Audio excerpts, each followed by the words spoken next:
నమస్తే. ఇన్నాళ్ళు నన్ను సపోర్ట్ చేస్తూ, ఎంకరేజ్ చేస్తూ మీ ప్రేమని నాకు అందిస్తున్న ప్రతి ఒక్కరికి కృతజ్ఞతలు. అలాగే ఈ వీడియో కూడా ఖచ్చితంగా మీకు ఉపయోగపడుతుంది. లైక్, షేర్ అండ్ సబ్స్క్రైబ్ చేసి మీ సపోర్ట్‌ని నాకు అందించండి. అలాగే ఈ వీడియో పట్ల మీకున్న అభిప్రాయాన్ని కామెంట్ సెక్షన్‌లో కామెంట్ చేసి తెలియజేయండి. ఇప్పుడు వీడియోని చూద్దాం. అయితే ఈ సూర్య భగవానుడికి కృతజ్ఞతను ఆవిష్కరించడం అనేది ఖచ్చితంగా చేయాలి ప్రతి ఒక్కరు అనేది ధర్మం చెప్తున్నటువంటి మాట. అదే సంధ్యావందనం అనుకోవచ్చు, లేకపోతే అర్ఘ్యం ఇవ్వటం అనుకోవచ్చు. అయితే కొంతమందికి మాత్రమే ఆ ధర్మం ఉంది. సంధ్యావందనం చేసేటటువంటి అర్హత ఉంది. మరి ప్రతి ఒక్కరూ కూడా స్వామికి కృతజ్ఞతని ఎలా ఆవిష్కరించాలండి? 2 చేతులు జోడించి అర్ఘ్యాన్ని సమర్పించడం సూర్యభగవానుడికి. సూర్యభగవానుడికి దేవాలయం అక్కర్లా, షోడశోపచార పూజ అక్కర్లా, హ్మ్. పెట్టుబడి ఏమీ లేదు. ఆ! హ్మ్. ఉపాసన అంటే ఏం లేదు. ఉదయాన్నే లేచి నువ్వు తెల్లవారుజామున ఆయన రాకముందే నువ్వు లెగిస్తే హ్మ్. అదొక సంతోషం. ఆయనకి. ఆయన సూర్యోదయం సమయంలో అర్ఘ్యం సమర్పిస్తే ఇది నిజానికి ఆయన నీళ్ళు తాగుతాడా? ఆ ఇచ్చేవాడు నీళ్ళు ఆయనే. హ్మ్. అవును. మరి ఎందుకు మనం ఈ పని చేస్తున్నాం అంటే దీని వెనక ఒక ప్రక్రియ ఉంది. హ్మ్. ఆ ప్రక్రియ ఏమిటంటే రహస్యం. హ్మ్. ఆ పైన దేవుడికి ఇస్తున్నాం అంటేనే కానీ వీడు పొద్దునే లేగలేడని, ఆయన ముందు లేచిపోతే నువ్వు వెనక లెగిస్తే బాగోదని మన పెద్దలు చెప్పారు. చెప్తే ఎవరైతే సంధ్యావందనానికి సమయానికి లేచి ఉంటారో సూర్యకిరణాలు అప్పుడు నీకు ఏటవాలుగా పడతాయి. హ్మ్. ఏటవాలుగా పడినప్పుడు లెంగ్త్ పెరుగుతుంది. హ్మ్. డైరెక్ట్‌గా వచ్చినప్పుడు షార్ట్ అవుతుంది. హ్మ్. హ్మ్. ఈ అవును. లెంగ్తీ కిరణాల్లో ఏమవుతాయి యూవీ రేస్ ఫిల్టరైజేషన్ అవుతాయి. హ్మ్. అప్పుడు జీవశక్తి నీలో ఎక్కువ పెంచడానికి అవకాశం ఉంటుంది. రైట్. ఆయన ఎదురుగా నుంచోవడం, దేవుడని నమస్కారం పెట్టడం వలన నమస్కారం అంటే షట్ డౌన్ చేయడం హ్మ్. శస్త్రంని, హ్మ్. మనసుని. హ్మ్. తెలుసా? నమస్కారం అంటే చాలామంది అనుకుంటారు ఏంటో తెలీదు. నమస్కారం అంటే ఇది నెగెటివ్ పోల్, ఇది పాజిటివ్ పోల్. దీంట్లో నెగెటివ్ కరెంట్ ఉంటుంది. దీంట్లో పాజిటివ్ కరెంట్ ఉంటుంది. అంటే జీవశక్తి. ఈ రెండిటిని ఇలా కలిపిన వెంటనే విద్యుత్ ప్రవాహం నాడీ మండల వ్యవస్థలో సెంట్రల్ నర్వస్ సిస్టమ్‌లోకి వెళ్తుంది. వెళ్ళి మనస్సు స్థిరమవుతుంది. మనస్సు స్థిరమై ఆలోచన లేని స్థితిలోను ఎదురుగా ఉన్న ఎనర్జీని ఎక్కువగా అబ్జార్బ్. లోపలికి అబ్జర్వ్ చేస్తుంది. ఆ! ఆ అబ్జర్వ్ చేసే ప్రక్రియని మన పూర్వీకులు దేవుడని, సెంటిమెంట్ అని, మూఢనమ్మకం అని ఇలా పెట్టేసి చెప్తే ఆ పని చేస్తాడని ఆ ప్రక్రియని చేయించడం కోసం ఈ అర్ఘ్యం నీళ్ళు వేస్తే ఏమవుతుంది శుద్ధి అవుతుంది. హ్మ్. శుద్ధి అవ్వడం వల్ల నీళ్ళు వదిలేసాడు. వదిలేసింది ఇక్కడ నెగిటివ్ ఎనర్జీ పోయింది. క్లియర్ అయింది. పోయిన తర్వాత ఇలా అంటాడు. హ్మ్. అన్న వెంటనే ఎనర్జీ రిసీవింగ్ పాయింట్స్ వేళ్ళే. ముందు నీ శరీరంలో వెంట్రుకలు, వేళ్ళు రిసీవింగ్ కేంద్రాలు. రిసీవింగ్ అండ్ ట్రాన్స్మిట్ చేసేటటువంటి గ్యాడ్జెట్స్ పరికరాలు. ఇన్‌స్ట్రుమెంట్స్ ఇవి. హ్మ్. అందుకే నువ్వు ఎక్కడికి వెళ్ళినా ఇలా అనగానే ఎదురుగా ఉన్నటువంటి విగ్రహంలో ఉన్నటువంటి శక్తి దీంట్లోకి రావడానికని రెండిటిని కలపాలి. కలిపితే మనసు షట్ డౌన్ అవుతది. షట్ డౌన్ అయినప్పుడే లోడ్ అవుతుంది. హ్మ్. ఎదురుగా ఏదైనా ఆలోచన వస్తే లోడ్ కాదు. లోడ్ అవ్వదు. రిసీవింగ్ నేచర్ పోతుంది. This is the technique. ఇయన్నీ రహస్యాలు అన్నీ చెప్పడానికి లేదు. హ్మ్. బొట్లో ఉంది, కట్టులో ఉంది, అన్నిట్లో ఉంది. ఇవన్నీ యాహ్! చెప్తే రేపటి నుంచి అందరూ హ్మ్. కట్టు, బొట్టు ఇవి వేసుకొని తిరుగుతారు. లుంగీలు కట్టుకుని, చీరలు కట్టుకుని. వాటి రహస్యాలు తెలియక రైట్. అంతే. స్వామి దెయ్యాలు, భూతాలు, బ్లాక్ మ్యాజిక్‌లు, హ్మ్. ప్రేతాలు హ్మ్. ఉన్నాయా స్వామి? నమ్ముతారా? ఉన్నాయి. ఉన్నాయి. హ్మ్. బ్లాక్ మ్యాజిక్‌లు చేస్తున్నారు. మేము చాలా ఇబ్బంది పడుతున్నాం అని చాలా మంది అంటూ హ్మ్. ఉంటారు. మరి ఎట్లా దీనికి ఉపశమనం ఏంటి? కాదు బ్లాక్ మ్యాజిక్ అంటే ఏంటి? ఈ ఇంగ్లీష్‌లో చెప్పకుండా ఆంగ్లంలో చెప్పు, తెలుగులో అడుగు. క్షుద్ర పూజలు. హ్మ్. క్షుద్ర పూజలంటే ఏంటి? క్షుద్రం అంటే ఏంటి? హ్మ్. హ్మ్. చాలా చాలా పవర్‌ఫుల్ అనో లేకపోతే ఆహా! హ్మ్. అంటే ఎదుటి వారికి చెడు నెగెటివ్ చేసేటటువంటివి. చేయటం. యాహ్! యాహ్! చెడు చేయడానికి చేసేవి చేసేవి. అవును. అని అంటున్నారు. హ్మ్. ఇవి లేవా అంటే ప్రతి యుగంలో, ప్రతి కాలంలో, ప్రతి నిమిషంలో, ప్రతి రోజులోనూ 2 కలిపే ఉంటాయి. హ్మ్. నెగెటివ్ అండ్ రాత్ పాజిటివ్ కలిసి ఉంటాయి. రాత్రి పగలు అవునా? లేకపోతే రోజు గడవదు. హ్మ్. మంచి చెడు లేకపోతే జీవితం గడవదు. రైట్. చెడు అనేది కూడా మంచికి ఎంత ప్రాధాన్యత ఉందో చెడుకి అంతే ప్రాధాన్యత ఉంది. మా మా మా మా మా జ్ఞానంలో. హ్మ్. రాత్రి గొప్పదా? పగలు గొప్పదా? అంటే ఏం చెప్తావు? రైట్. ఒక రోజులో రాత్రి గొప్పదా? పగలు గొప్పదా? రైట్. రైట్ కాదు. ఏది గొప్పది? 2 కావాలి. మరి అలాగే నెగెటివ్. సమాజంలో హ్మ్. నెగెటివ్ అనేటటువంటిది లేకపోతే పాజిటివ్ కోసం ప్రయత్నం చేసేవాడే ఉండడు. రైట్. అర్థమైందా? హ్మ్. ఈరోజు మీకు వాటర్‌లో ఇంత చైతన్యం వచ్చిందంటే కారణం ఏంటి? చెడు అంత బాగా చేయడం వలన వీళ్ళు మేలుకున్నారు. చెడు తక్కువ చేశారనుకో, ఎవరు చేయట్లేదని ఊరుకుని పడుకుంటారు. కాబట్టి అది క్రమేపా చెడు జరుగుతుంది. ఒకేసారి భారీ ఎత్తున చెడు చేసామనుకోండి, వెంటనే అలర్ట్ అవుతారు. ఇందాక నేను చెప్పినట్టు డ్రైవర్ ఒక్కసారి మూతి పగిలేటట్టు బ్రేక్ వేసాడనుకో, ఇంక నిద్రపోడు వాడు. అలాగా మంచి చెడులు అనేవి జీవితానికి సహజంగా నీ కర్మానుసారంగా ఈ బ్లాక్ మ్యాజిక్ చేయించబడుతుంది. అయితే ఇది శాస్త్రాల్లో ఉన్నట్టుగా ఇప్పుడు చేయగలిగేటటువంటి వారు ఉన్నారా అనేది సమస్య. ఆ పేరుతో డబ్బు దోచే వాళ్ళు మాత్రమే ఉన్నారు, కానీ అలాంటి శక్తివంతులు అతి కొద్ది మంది మాత్రం ఉండవచ్చు ఏమో, అది నాకు తెలియదు. ఇంకా మరి ఆల్రెడీ అది నాటకం అయితే దానికి మళ్ళీ ఉపశమనం చేసుకోవటం లాంటివి అది కూడా నాటకమే. సో దయ్యాలు ఉన్నాయి అనే అంటున్నారు. దెయ్యాలు ఉన్నాయి, దేవుళ్ళు ఉన్నారంటే దెయ్యాలు కూడా ఉంటాయి. దేవుడు లేరంటే దెయ్యాలు ఉండవు. వాటి బారిన పడకుండా ఉండాలంటే ఏం చేయాలి స్వామీజీ? ఇప్పుడు దెయ్యాలంటే కేవలం చనిపోయిన తర్వాత ప్రేతాలు అవుతారు.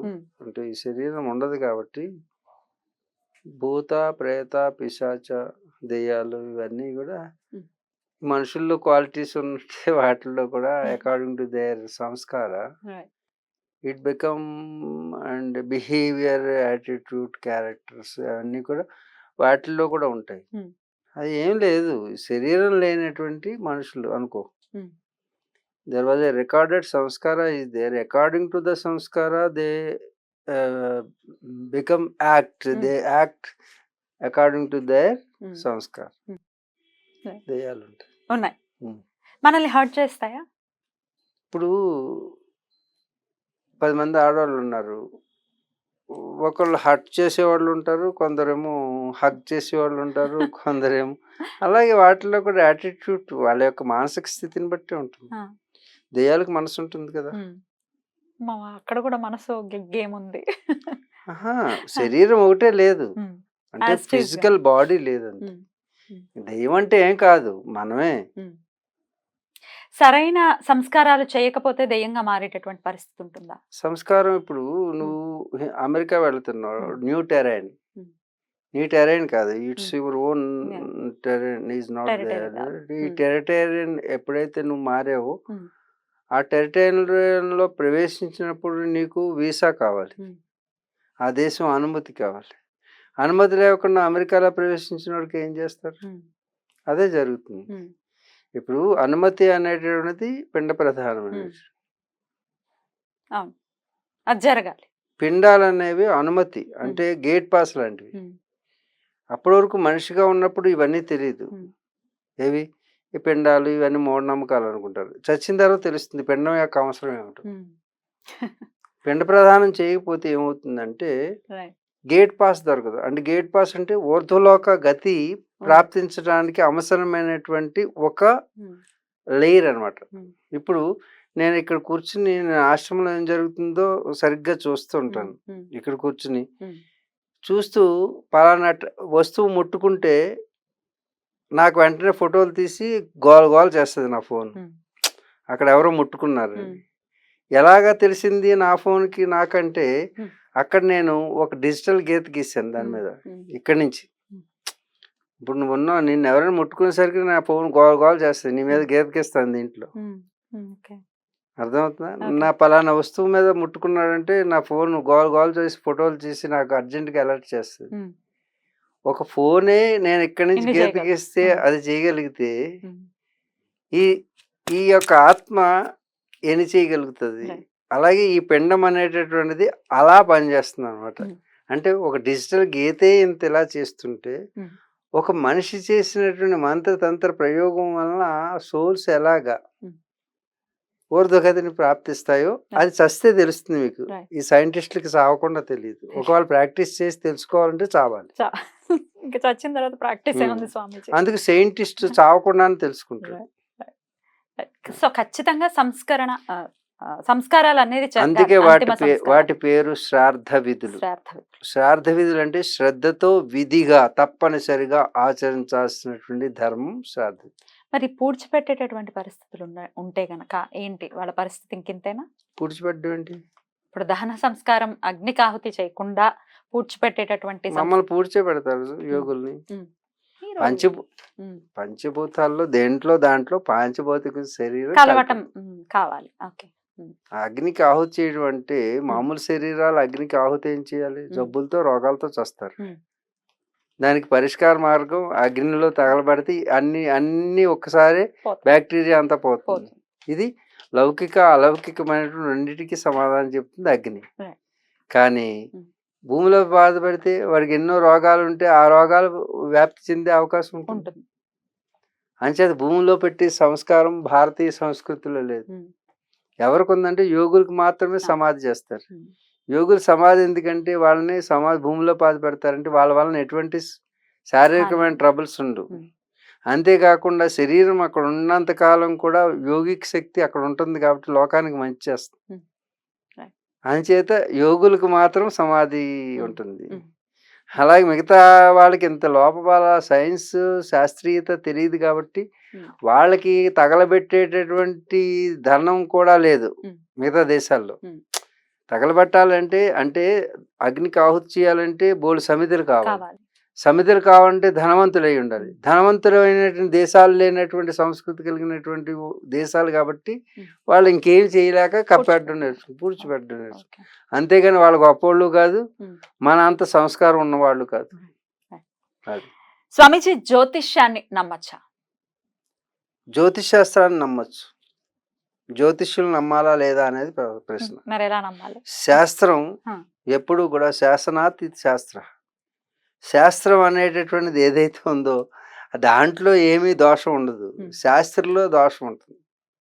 శాస్త్రంలో ఎందుకు దోషం ఉంటుందంటే ఆశించేటటువంటి వాడు శాసించలేడు. ఏదైనా ఆశిస్తున్నాడు అంటే వాడు శాస్త్రాన్ని శాసించలేడు. శాసించు. అందుకు శాస్త్రాన్ని శాసించాలంటే ఏమి ఆశించిన వాడే ఉండాలి. కానీ ఆశించకపోతే బ్రతికేలా బ్రతుకు సాగుతుంది. భారం అవుతుంది. ఉమ్, అందుకు ఆశతోటే ప్రారంభం అవుతుంది జ్యోతిష్ శాస్త్రం. ఉమ్, విద్య ఎప్పుడు కూడా ఏది ఆశించదు. ఉమ్. విద్య వికాసానికి దారితీస్తుంది కానీ ఉమ్. విద్య ఒక సాధనమే కానీ ధనం కాదు. ఉమ్. ధనం అయిందంటే విద్య కాదు. ఉమ్. కాబట్టి విద్యలో లోపం దోషానికి కారణం ఏమిటంటే ఆశ. ఆశ. అయితే శాస్త్రం ఖచ్చితంగా ఉంది. దాన్ని జ్యోతిష్ శాస్త్రం నమ్ముకోవటం. అరే కన్ను సరిగానే ఉంది. జ్యోతిష్యం అంటే షడంగాల్లో ఒకటి, వేదానికి 6 రంగాలు ఉన్నాయి. అర్థమైందా? ఉమ్. దాంట్లో శిక్ష, how to pronounce the sound, how to produce the sound, మాట ఎలా మాట్లాడాలి, మంత్రం ఎలా చదవాలి, ఉమ్. అదే ఉమ్. శిక్ష, కల్పం, నిరుక్తం, అర్థమైందా? జ్యోతిష్యం, వ్యాకరణం ఉమ్. ఇత్యాదులన్నీ కూడా 6 అంగాలు. ఉమ్. ఈ షడంగాల్లో ఇక్కడ ఉన్నటువంటి 5 అంగాల్లో ఏ అంగం ముఖ్యం? సర్వేంద్రియానాం నయనం